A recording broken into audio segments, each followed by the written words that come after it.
사장님, 장사하면서 이런 고민 해보신 적 있으시죠? 가게 문은 늘 열려 있는데 손님은 예전 같지 않고 매출은 늘 제자리인데 인건비와 재료비는 오르기만 하고 이렇게 열심히 일하는데 왜 매출은 오히려 떨어질까? 혹시 나만 이런 걸까? 이런 생각 아마 하루에도 몇 번씩 하실 겁니다. 저는 지난 10년 동안 수백 명의 식당, 카페, 술집 사장님들과 함께 일해왔습니다. 실패한 가게도 봤고 반대로 문전성시를 이루는 가게도 지켜봤습니다. 그 과정에서 깨달은 게 있습니다. 성공하는 가게는 절대 우연이 아니라는 것입니다. 그들은 공통적으로 7가지 원칙을 지키고 있었고 실패하는 가게는 그걸 몰랐거나 알면서도 실행하지 않았습니다. 오늘 영상에서는 제가 현장에서 뽑아낸 자영업 성공을 위해 반드시 알아야 할 7가지 원칙을 알려드리겠습니다. 끝까지 보시면은 지금 사장님 가게에서 무엇을 바꿔야 하는지, 어떤 것부터 손대야 매출이 오를지 선명하게 보이실 겁니다. 1. 명확한 포지셔닝. 첫 번째는 내 가게가 누구를 위한 곳인지 확실히 정하는 것입니다. 대부분 사장님들이 처음에는 이렇게 말합니다. 저희는 누구나 다 오실 수 있는 가게예요. 하지만 이게 가장 위험한 답입니다. 왜냐하면은 결국 아무도 만족시키지 못하기 때문이죠. 예를 들어 같은 카페라도 성격이 완전히 달라질 수 있습니다. 어떤 카페는 대학생들이 와서 사진 찍고 수다 떠는 공간이고 또 다른 카페는 직장인들이 회의나 업무 미팅을 하는 조용한 공간이죠. 그런데 만약 사장님이 둘 다 잡으려고 한다면 어떻게 될까요? 인테리어도 메뉴도 가격도 다 애매해집니다. 결국 손님들은 굳이 여길 와야 할 이유를 느끼지 못합니다. 실제로 제가 만난 치킨집 사장님은 처음에는 온 가족 손님을 잡겠다고 했습니다. 그래서 메뉴도 아이들용, 어른용, 술안주용 다 섞어놨죠. 그런데 결과는 어땠을까요? 아무도 집중적으로 찾지 않는 가게가 돼버렸습니다. 그러다 제가 차라리 20대 대학생 술자리 전문 치킨집으로 포지셔닝 하자고 조언했습니다. 메뉴는 저렴하지만 푸짐하게, 분위기는 시끌벅적하게, 특정 시간에는 맥주 무제한, 같은 방식으로 잡았죠.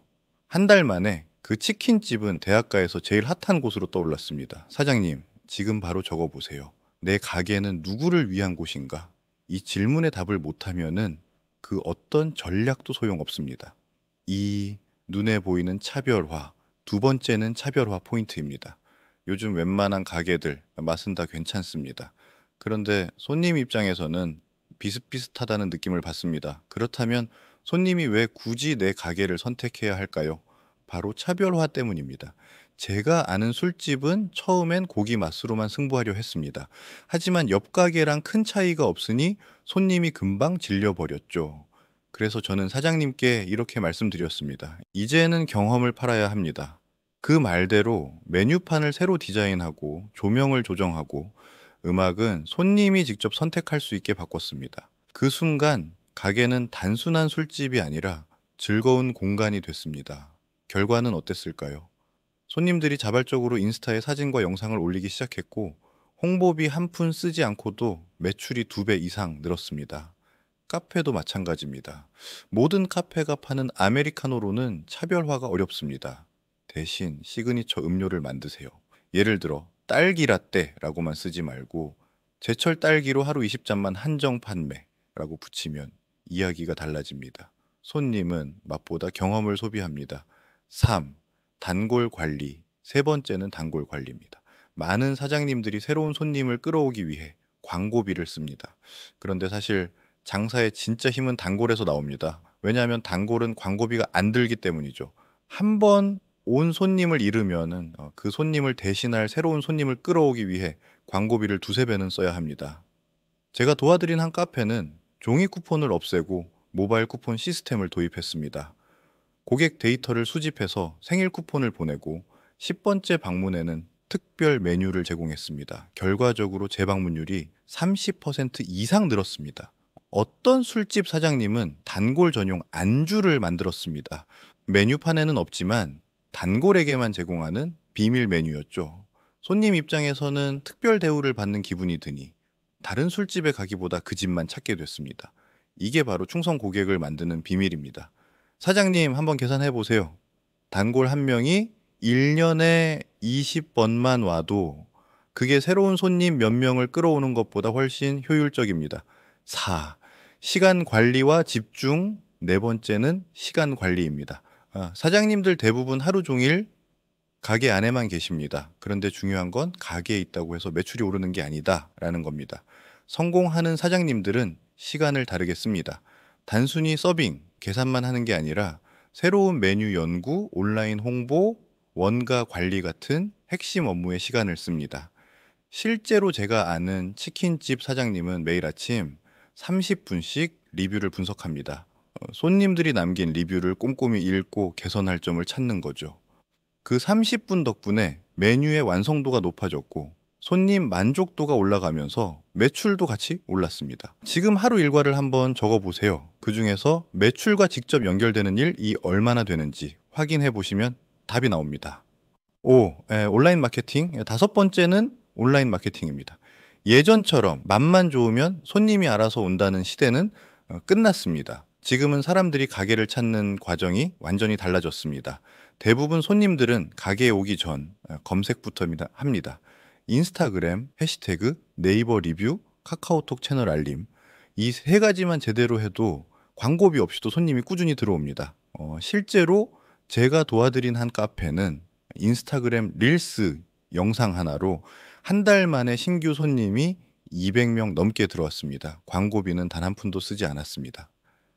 사장님, 오늘 영상이 끝나면 바로 내 가게 이름을 검색해 보세요. 손님 눈에 어떻게 보이는지 확인해 보시고 부족하다 싶으면은 하나씩 보완해 나가시면 됩니다. 6. 데이터 기반 운영. 여섯 번째는 데이터 기반 의사결정입니다. 많은 사장님들이 감에만 의존합니다. 요즘 손님이 줄어든 것 같아 라든가 할인하면은 손님이 늘겠지 라는 식으로 말이죠. 하지만 이런 방식은 위험합니다. 성공하는 가게는 데이터를 봅니다. 하루 방문자 수, 평균 객단가, 재방문율, 요일별 매출 패턴. 이 네 가지만 기록해도 운영 방식이 달라집니다. 예를 들어 어떤 카페는 데이터를 보니 월요일 매출이 너무 낮았습니다. 그래서 월요일마다 아메리카노 1+1 이벤트를 했습니다. 결과적으로 평일 매출 전체가 끌어올려졌습니다. 데이터는 거짓말하지 않습니다. 7. 사장의 태도. 마지막 7번째는 사장의 태도입니다. 가게의 분위기는 결국 사장이 만듭니다. 사장이 늘 피곤하고 짜증난 얼굴이면 직원도 손님도 금방 떠납니다. 반대로 사장이 긍정적인 에너지로 손님을 맞으면 음식 맛까지 달라집니다. 제가 아는 카페 사장님은 매일 아침 직원들에게 이렇게 말합니다. 오늘 우리 가게에 오는 손님 한 분 한 분이 다 VIP다. 이 말이 직원들의 태도를 바꿨고 손님들도 달라진 응대에 감동했습니다. 결국 그 카페는 동네에서 가장 친절한 가게라는 평판을 얻게 됐습니다. 결국 가게의 브랜드는 메뉴가 아니라 바로 사장님의 태도에서 시작됩니다. 이 7가지 중에서 사장님 가게는 몇 가지나 하고 계신가요? 딱 한 가지만 바꿔도 가게 매출은 완전히 달라질 수 있습니다. 만약 혼자서 하나하나 시행착오를 겪기에는 시간이 너무 없다면 지금 바로 아래 고정 댓글을 확인하시고 상담 신청해 보세요. 불황에도 단 한 달 만에 매출을 2배로 끌어올리는 방법을 알려드리겠습니다. 장사는 운이 아니라 원칙입니다. 그 원칙을 아는 사람만이 살아남습니다. 오늘 말씀드린 7가지 꼭 가게에 적용해 보시길 바랍니다. 감사합니다.